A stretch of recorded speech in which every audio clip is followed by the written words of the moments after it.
So, but yeah, it's kind of based off the high low and the quadrant system all in one. Brent, and working with women's basketball with that too. I know with men's basketball on my side, we're doing like a dashboard system. So within our thing, I have access to all coaches' practice plans the day before and the day after. And then he has access to all my training modules, the things that I'm doing. And we have obviously an athletic training tab too to just keep tabs on everybody too. Have you implemented like a dashboard or anything with that to keep track of high days, low days, and just the different systems of the quadrant? Because that's kind of what we've been talking about with men's basketball and what we're gearing up towards ourselves. But I wasn't sure if you had any prior experience with, hey, having that open communication in that platform format where it's kind of like, I have access to all your coaching and all your practice plans. You have access to all my stuff, and then trying to tailor it from there. Just was curious if you had any impact with that or have any use with that in the past. So we don't have a dashboard here. That'd be something nice to set up though. But I'll just at least, you know, since we don't have that anything like that set up, I'll talk to our coach. Like, you know, what's your plan look like today? Here's what I have. We're working out 3 days a week in the weight room right now. So my program is, you know, they're coming out today. It's not the highest day. The highest days are going to be Wednesday and Friday. Just to, you know, come out the weekend, so they're not going to be 100% ready to go on Monday. It's just the nature of it. Um, so if I let my coach know that, then we kind of just plan around that. And if he ever wants to change anything, I'm adaptable. I'll change my workouts if need be. Gotcha. Because I know sometimes, like you were saying earlier, especially with the quadrant system, you hear, all right, we're in a quadrant 2 day, we're in a quadrant 3 day. What does that mean? So one of the things that I've tried to do with on our dashboard, something super simple. It's just like a Google Sheets that we have going on between the performance staff and between the basketball staff too. We have those diagrams that are within Daniel Bove's quadrant system book that kind of spit out exactly what they're kind of saying. But then, like I said earlier, we have the tabs for our practice plans, things like that. So the coach can write out his entire practice plan for the day. At the very top, we have a little section that says, all right, where do you believe this fits in? 1, 2, 3, 4. And then from there, he can also see my plans and how we're going to kind of tailor things for that given day as well. And like you said, like talking with him is the best way to go about it. I just know that what we have right now and just having that open communication with having his practice plans and things like that, I found it beneficial so far. Once things get a little bit more hectic, as when the season rolls around, things like that, I'm sure it's going to get tossed around a little bit and be a lot different. But I just found that was kind of helpful for me to just create like a Google sheet with the sport coach, have your practice plan laid out. I'll have my program laid out. We're going to have these documents in place that explain to you what a quadrant 1, 2, 3, 4 day specifically is. Have you try to assess for yourself what day your quadrant is, and then I'll explain what my quadrants are based on what you have going on from there. And then obviously open communication, tailoring it out. You can make it however you want, but that's just kind of what we've been doing. And I found it sort of helpful so far this summer getting that going too. That's awesome. I love Google Sheets. So did you come up with that the sheet yourself, or did you find the doc, like a template that you followed? No. So like I created the entire, it's honestly like, I like to call it like a platform, but it's really simple. It's just Google Sheets. We're sharing it. I have different like tables within it that we have set up that you can change from day to day. It's just one of those things that like I started building it prior with prior sport coaches at other universities, and people didn't buy in, but I had it in my back pocket. And then I brought it on when I went to St. Francis, and I had men's basketball really buy into it. So I'm like, all right, geez, let's roll with this deal and see what we can get going with it. But yeah, it's super simple. It's just like a way, in my opinion, to keep our athletic training, our sport coaches, and the performance team all on the same page. And it's also, you can see what I'm doing day to day. ATs can come in, they keep us with automatic updates, what's going on with guys after practice, before lift, after lift, things like that. But it's also, like I said before, like we were talking about earlier, if I have a coach telling me, oh, today was easy, and then for whatever reason he has so much live play in there and we're doing X, Y, and Z, I'm like, clearly it wasn't a 1 day like you said it was, and we got to modify things from here and change from there. So sometimes, like you said, like with that communication with the sport coach, things go a little awry because they don't exactly know what you're asking them, or vice versa. But if you can actually see a layout and a plan, for me, it's super helpful for me to kind of tailor my stuff from there. We have that. We have like a symposium with our coaches next week where we're going to explain all of that, the quadrant system, the high-low day. So hopefully they understand it, but yeah, we'll see. Yeah, I'd love to see that Google Sheet doc if you don't mind, just so I can Yeah, I'll see if play I around can with it. figure out a way to blur some stuff out and create a copy of what it kind of looks like, and then see if I can fire that out to you. But let me see what I can do with it right now, because right now I got to figure out how to make some information not available. But yeah. Yeah, I got you. So I haven't gotten to here at the institution working with men's and women's basketball. We don't really handle any of their on-court conditioning, but I'm just trying to establish some parameters in terms of if there, and there may be like an information or anything if anyone has seen it, like distance, acceptable distance traveled, for a conditioning test. I know we've thrown out some, but just to see what's the acceptable distance for me to work up to in terms of volume for conditioning, and then within a certain amount of time to create the intensities we're looking for. And I know it varies some from play to play, but even just some sort of average. Like I said, I haven't been able to do the conditioning for us, but it's something where, like we'll have foot injuries, some ankle injuries, some things that I think are categorized as overuse, but like I can't go to the coach and be like, hey, I think you're doing too much, because he's like, well, what's enough? So I didn't know if anyone had any information kind of along that vein. Yeah, that's something that I actually I kind of use minutes played to help with that, and not necessarily look as much in total distance itself. Just because there's so much change of direction that goes involved. It's not like soccer where it's like, okay, they're gonna run for 7 miles in a game. And yes, there could be change of direction, but it's not every 20 seconds.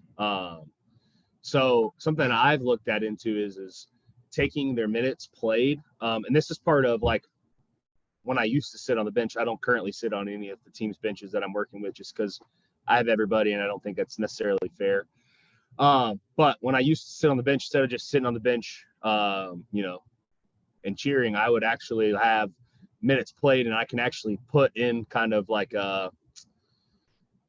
almost like not necessarily hand time them, but kind of time like, okay, if they're going to play 20 minutes, how much of that 20 minutes was like, were they standing in the zone, or were they actively running on the court? And that way you can kind of get more like active time versus passive time of when they're actually playing. And then that's where you can actually kind of build your kind of conditioning around, between like, okay, well, if they played 20 minutes and 10 minutes of that, or let's say 15 minutes of that was active and 5 minutes of that was passive, then they're going to have about a 3-to-1 work to rest ratio. And then that's kind of how you can kind of build around your conditioning that way. Gotcha. Appreciate it. That's helpful. Also apologize for missing a second ago. I had a recruit walk in. I try to tell our coaches to let me know ahead of time, but surprise. What? You mean nobody told you? That's crazy.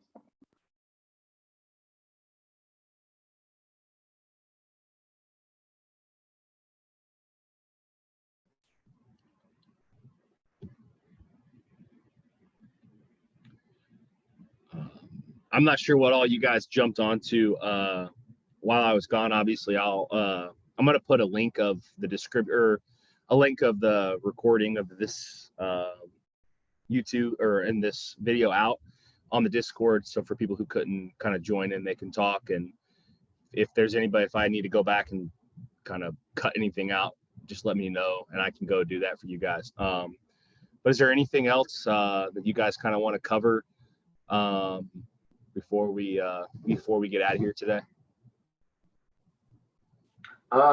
Yeah, I did have a question for just kind of for the floor about, we're talking about running and distance covered and intensities and that. Has anyone put together any modalities for like alternative conditioning, like stuff on bikes, swimming stuff, things like that, to incorporate into your off season or even in season conditioning plans, and kind of how did you guys go about that?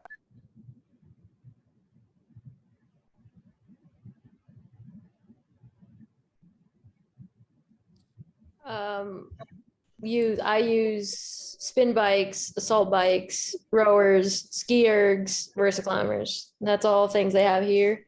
And I mean, I think spin bikes are highly underutilized. I mean, you don't need an assault bike. You can do everything on a spin bike from, extensive 20, 30 minute heart rate, like 120, 150, to like extreme power, like hard resistance. You're going like what I just did recently. We did like resistance as much as they can. They're standing on the bike. They go 3 pedals, stop for like 5 seconds, 3 pedals, do it again, constantly for like 5 minutes, and they were absolutely gassed. And it also taxes their quads a little bit. And have them rest for about 3-4 minutes, and then have them do it again. We also do it based off of heart rate recovery. So they see when they're back into the blue zone, they start again. The quicker we can recover, the quicker we can get out, quicker we can work. So I use that. Spin bikes are great. Versa climbers are fine. I personally hate them just because I hate doing them. And I still think you're still getting some on the legs. Like it's not as taxing for sure on the floor, but I still think it's like some poundage on the legs. But the ski erg's phenomenal too for like lower body injuries. You can do it seated, you can do it kneeling, you can do it half kneeling, you can do a tricep burnout, literally anything, a hamstring, like rehab from an ACL. Rower's a little tough if they do have a lower body injury, but I like it just because it's also low impact, good pull. And then the assault bikes, obviously, like you can get absolutely shredded off of them. Anywhere I've done it with like 20, 30 minutes on a bike, and it's absolutely brutal at the beginning of like summer. And after that, we taper off, and then we just start doing intervals. We just start doing like, I don't know, 2 on, 1 off, working mileages. We do team stuff. That's been fun to play around with. And then pools, I've done a little bit. Our girls hate getting in the water. So if you guys already hate conditioning and you already hate getting in the water, like you're just going to hate me even more at 7:30 in the morning. So I stayed away from that, but it is fun if we're just going in for a dip or like a recovery thing. They know like that's fine, but those are the big ones we use. Yeah, and I think the biggest thing is like, again, I think establishing what you want to do. I've unfortunately never had the ability to do any sort of heart rate tracking, and that's something that I'd love to be able to do. So I just use work to rest ratios for me.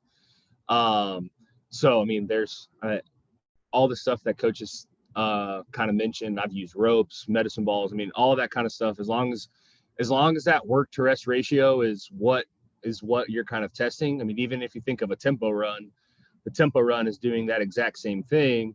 We're just running. So it's like, well, let's take that, the goal of what we want to do from a tempo run perspective, and let's just match it for ropes or for the spin bikes or whatever it is. Because that's something that I know in the back of my head whenever I do conditioning days, is I have to make sure I have some sort of backup option, because we don't have an indoor or any of that kind of stuff to where if it rains and we're supposed to be outside running, well, obviously we can't. So I kind of have like a backup plan as far as like, if we're going to be doing tempo runs, then we're going to be doing some sort of tempo, either spin or some sort of Tabata type workout. So I can also have a backup option that kind of still achieves what I want to. But then I can also just mess around from the work to rest ratio perspective. With my girls, I'll do like an aerobic power circuit. So we'll keep the reps really low, and they get to pick like, I'll have the 5 big movements: squat, hinge, push, pull, some core movements and some iso movements, and they'll just go through the circuit for 10 minutes, as many rounds as they can, rest when they need to. That way they're getting, they're still getting their heart rate up. Each movement has intent, low reps. It's not going to fatigue them muscularly too much, but keeps their heart rate up. And go anywhere from 10 to 20 minutes. 20 minutes gets a little monotonous, so I usually cut it down to 10. So at the beginning of my workout, I'll have them do like 8 vector lunges, and then some med ball throws at low intensities, more extensive. And then they'll finish up with that 10-minute aerobic circuit. It's just, it's still a way to get their heart rate up, but they're not getting a ton of load from running. And I've done something similar. Yeah. I got that. I have to give credit for this. I got that from Ross Garner when he was at Liberty. They did that a lot. I have to give credit for that.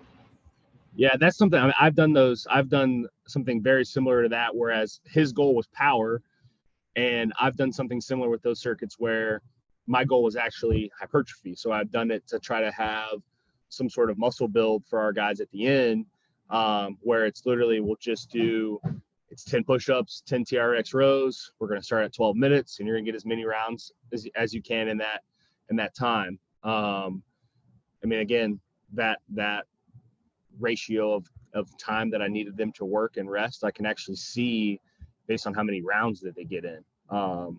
So I think the biggest thing for me was establishing, and that was something that changed from where my last school was, where we were a big 3/4 court press, trap you, we're going to run around, we're going to play 10, 12 guys a night, compared to, I mean, the team I had last year, we had 6 guys available, after some wild injuries that we had, and we ran a 2-1-2 zone. That's what we do. We only had 6 guys available. So obviously some things have dramatically changed from a work to rest ratio.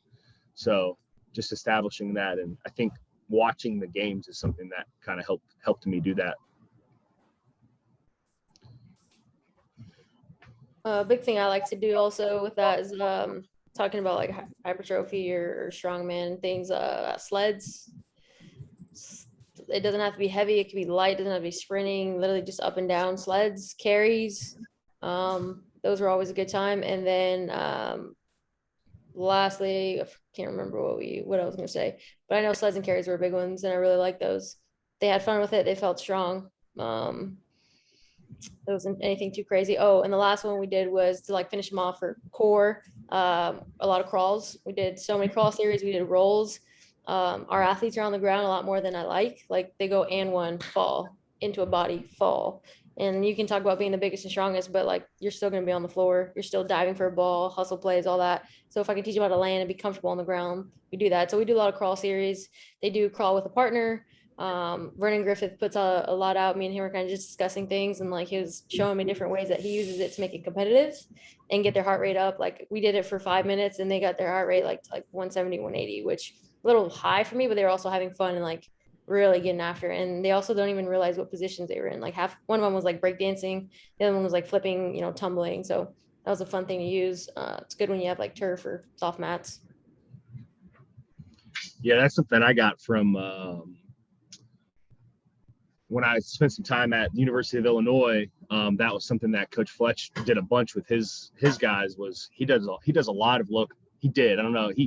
He's one of those guys who quite literally changes his full plan based on the team, that because his team changes so often every year. I mean, it's literally like he throws away his program and restarts, which is something that I think is very abnormal, but results work for him. But he does a lot of locomotion, and he does a lot of like Kofi Coburn, who now plays for the Jazz, came in and he was having to do cartwheels and all these kind of things. And like, I'm sure all of us have, imagine asking one of your athletes to do a cartwheel, they're going to look at you like you're a psychopath. But that was something that Kofi kind of bought into, and it really did help him from a coordination side of things. I never thought about making it into some sort of circuit though. That sounds tough. I've done it for like warm-ups and stuff, but never as conditioning. That would be very tough. We had monkey bars at Liberty, and I would make our volleyball girls go through monkey bars and then cartwheels, part of the warm-up for that coordination. That was pretty fun. Got that idea from Chris Corfist for volleyball players. If you have monkey bars, that shoulder and hip going forward, and then you can get them, trick them a little bit, have them go same arm, same leg forward, just to throw them off a little bit. And then for cartwheels, I'd make them go on their weaker side first, their uncoordinated side, do a cartwheel, just to try to bring those sides up. It's pretty challenging, funny to watch too. Yeah, no doubt. Well, cool. Awesome. Well, if nobody else has anything else, I appreciate everybody jumping on. I know we're all kind of enjoying some time before the storm, but this is some things that I always appreciate. And my contact information, is either through the Discord. You can get it through the Discord, or just feel free to shoot me a message. And I'd love to help any way I can, or just talk however I can help. Just please let me know. Appreciate y'all's time. Thank you guys. Thank y'all. Thank you. Have a good day.